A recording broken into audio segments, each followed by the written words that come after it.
শুধু গোশত খাওয়া যেন উদ্দেশ্য আমাদের না হয়। যেভাবে আমরা কুরবানি দিয়ে আল্লাহ তাআলার সন্তুষ্টি অর্জন করি, এটা আল্লাহ তাআলার বিধান, ফরজ বিধান হলো যাকাত, এটাও যেন আমরা কি করি, সমাজের মধ্যে বাস্তবায়ন করার চেষ্টা করি, নিজের মধ্যে আমল করার চেষ্টা করি।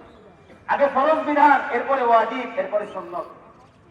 আপনি ফরজের ব্যাপারে একদম উদাসীন হয়ে গেলেন, নফল নিয়ে আপনার টানাটানি, আমি কিভাবে বুঝবো এই নফল দ্বারা আপনি আল্লাহ তাআলার সন্তুষ্টি অর্জন করতেছেন? এই জন্য আল্লাহ তাআলা লা ইয়ানালাল্লাহু লুহুমুহা ওয়ালা দিমাউহা ওয়ালাকিন ইয়ানালুহুত তাকওয়া মিনকুম। কুরবানির থেকে কোন বস্তুর উপকার আল্লাহ তাআলা চায় না, শুধুমাত্র আল্লাহ তাআলা দেখেন আমার আপনার অন্তরের খবরটা, আমার আপনার দিলের খবরটা আল্লাহ তাআলা রাখেন।